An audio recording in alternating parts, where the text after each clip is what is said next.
अस्सलाम वालेकुम स्टूडेंट्स, आज मैं एक्सप्लेन कर रही हूँ activation of B cells. B cells मतलब B lymphocyte sales.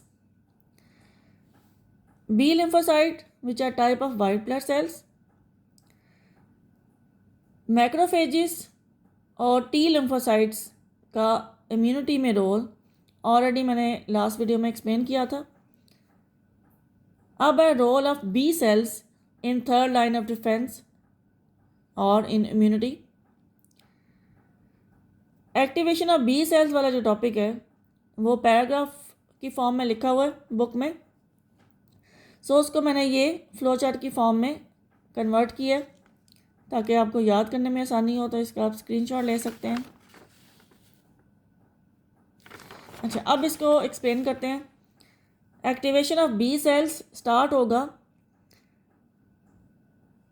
From activation of T helper cells, क्योंकि ये सारे आपस में कनेक्टेड हैं।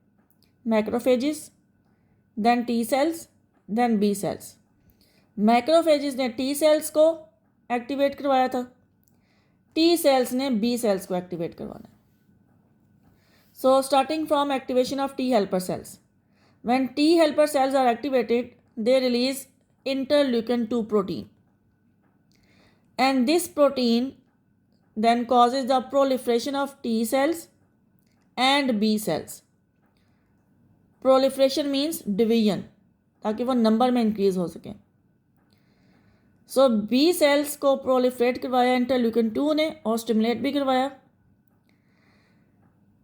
When B cells are stimulated by interleukin 2 protein, then these stimulated B cells attach with antigen, जो कि antigen presenting cell ने अपनी सरफेस पे डिस्प्ले की हुई है। एंटीजन जो पैथोजन का एक प्रोटीन का पीस होता है, उसके साथ बी सेल्स ने अटैच होना है। कैसे अटैच होना है? With the help of their receptor. और वो रिसेप्टर कौन सा है? उसे बोलते हैं BCR। BCR stands for B cell receptor. So B cell receptor की मदद से बी सेल स्पेसिफिक एंटीजन के साथ बाइंड कर जाएंगे। उसके बाद जब बी सेल्स एंटीजन के साथ अटैच हो गए हैं, now it can be said that B cells are activated. Now these activated B cells जो एंटीजन के साथ अटैच हुए हैं, these activated B cells then divide into two types of cells. One is plasma clone cells, second is memory B cells. Plasma clone cells. Plasma clone cells are responsible for secretion of bulk amount of antibodies. Antibodies specific proteins होती हैं, इनको defensive proteins बोलते हैं। अब ये जो antibodies हैं ये क्यों रिलीज़ हुई हैं? ताकि ये फर्दर एंटीजेंस के साथ बाइंड करें और उनको डिस्ट्रॉय करें। सो यहाँ पे बी सेल्स का वे ऑफ एक्शन थोड़ा सा डिफरेंट हो जाता है from T cells. T cells जब एक्टिवेट होते हैं तो जितने भी different types of T cells बनते हैं वो भी अपने रिसेप्टर के थ्रू अटैच होते हैं एंटीजन के साथ, लेकिन वो खुद से ही एंटीजन को डिस्ट्रॉय करते हैं। वो ऐसी कोई डिफेंसिव प्रोटीन नहीं रिलीज करते। अब जो बी सेल्स हैं ये भी पहले एंटीजन के साथ अटैच होते हैं, but after that they are divided into two types of cells, and plasma clone cells जो इनकी टाइप होती है they release these defensive proteins.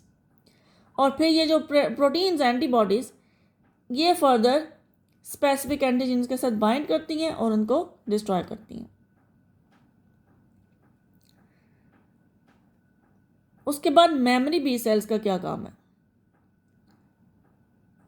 Memory B sales, जैसे कि नाम से ही पता चल रहा है कि इनके अंदर मेमोरी होगी। कौन सी मेमोरी होगी? They store information for future attack by same antigen. मतलब ये एक दफ़ा के अटैक में ये मेमोरी बी सेल्स बने हैं, जो एक पैथोजन आया था, लेट्स सपोज एक न्यू पैथोजन आया, तो ये मेमोरी बी सेल्स बने हैं। फॉर एग्जांपल कोरोना वायरस अगर एंटर हुआ है तो उसका जब अटैक आया है तो उस वायरस को डिस्ट्रॉय करने के लिए ये सेल्स भी बने, ये सेल्स भी बने। अब इन सेल्स ने इंफॉर्मेशन स्टोर कर ली कि अगर नेक्स्ट टाइम अगेन फ्यूचर में सेम कोरोना वायरस वापस आता है तो ये फौरी तौर पे एक्ट करेंगे उसको डिस्ट्रॉय करने के लिए, और इनके अंदर इंफॉर्मेशन स्टोर होगी कि उसको कैसे डिस्ट्रॉय करना है। तो इससे क्या होगा, इससे टाइम सेव हो जाएगा कि नेक्स्ट टाइम ये जल्दी काम करेंगे और उस वायरस को या उस पैथोजन को फौरी तौर पे डिस्ट्रॉय कर देंगे। कैसे? जैसे ही फ्यूचर में दोबारा सेम पैथोजन एंटर होगा, memory B cells are already present,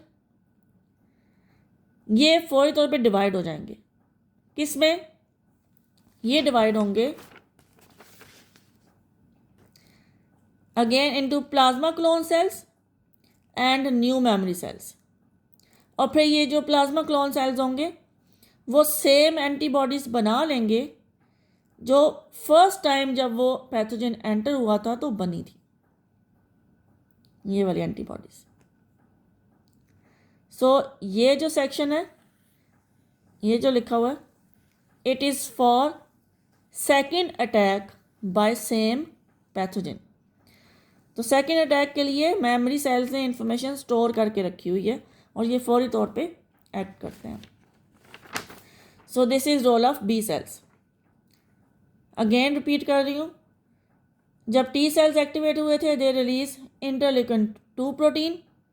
this protein causes the proliferation of T and B cells. Due to stimulation by interleukin 2, B cells attach with the antigen with the help of their receptor BCR. After attachment with the antigen, B cells divide into plasma clone cells and memory B cells. Plasma clone cells secrete antibodies, which are defensive proteins, which then will destroy the antigens. And memory B cells store information, and if same pathogen enter again in future, then these memory B cells which have stored information, they will quickly respond and they will divide into plasma clone cells and memory B cells. Plasma clone cells then again produce antibodies to destroy that pathogen, and memory B cells are still present for further use in future. तो ये cycle ऐसे चलता रहता है। So first attack में ज़्यादा time लगेगा, but second attack में मेमोरी सेल्स के पास इंफॉर्मेशन प्रेजेंट होती है तो दे रिस्पॉन्ड क्विकली। उसके बाद हीमोरल मीडिएटेड इम्यून रिस्पॉन्स, इसकी डेफिनेशन है। सेल मीडिएटेड इम्यून रिस्पॉन्स की डेफिनेशन हमने पढ़ी थी टी सेल्स में। टी सेल जो रिस्पॉन्स प्रोवाइड कर रहे हैं इम्यूनिटी में, that is cell mediated. B cell का जो रिस्पॉन्स है ये हीमोरल मीडिएटेड है। It is also called antibody mediated immune response, क्योंकि बी सेल्स असल में एंटीबॉडीज रिलीज करके इम्यून रिस्पॉन्स प्रोवाइड कर रहे हैं।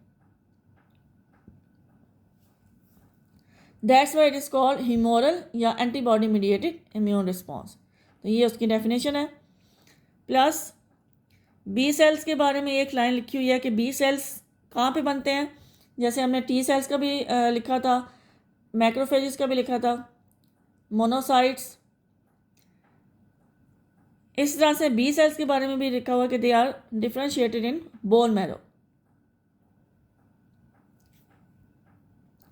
तो मोस्टली ये जो वाइट ब्लड सेल्स हैं ये बोन मैरो में ही बनते हैं। अच्छा, उसके बाद लास्ट में है summary, role of macrophages, T cells and B cells in third line of defence. ये शॉर्ट सी इसकी समरी है जो बता रही है कि कैसे इंटरकनेक्टेड है। पैथोजन आया, मैक्रोफेजिस एक्टिवेट हुए, पैथोजन के साथ कांटेक्ट में आए, फैगोसाइटोसिस परफॉर्म किया, एंटीजन को अपनी सेल की सरफेस पे प्रेजेंट किया और प्रोटीन रिलीज़ की इंटरल्यूकिन 1। इस प्रोटीन ने टी सेल्स को एक्टिवेट किया, टी हेल्पर सेल्स को। सो टी हेल्पर सेल्स फिर बाइंड करके इस एंटीजन के साथ जो मैक्रोफेजिस की सरफेस पे डिस्प्ले हुई हुई और फिर इन टी सेल्स ने इस एंटीजन को डिस्ट्रॉय भी करना है। Plus T helper cells also release interleukin 2 protein. This protein will cause proliferation of T and B cells. B cells जब एक्टिवेट हो जाएंगे, जब वो एंटीजन के साथ बाइंड कर गए हैं, with the help of their receptor BCR, they will divide into plasma clone cells and memory cells. Plasma clone cells ने एंटीबॉडीज़ रिलीज़ कर दी, एंटीबॉडीज़ फिर एंटीजन्स को डिस्ट्रॉय करेंगी। मेमोरी बी सेल्स का काम है इंफॉर्मेशन स्टोर करना फॉर फ्यूचर अटैक के सेम पैथोजन अगर दोबारा एंटर हो बॉडी में तो वो क्विकली रिस्पॉन्ड करते हैं और डिवाइड हो जाते हैं into new plasma clone cells and memory B cells. So ये तीनों कनेक्टेड हैं आपस में। बट टी सेल्स का जो रोल है वो सेल मीडिएटेड रोल है इम्यूनिटी में, और बी सेल्स का जो रोल है इसे हम कहते हैं ह्यूमोरल या antibody mediated role in immunity. Thank you.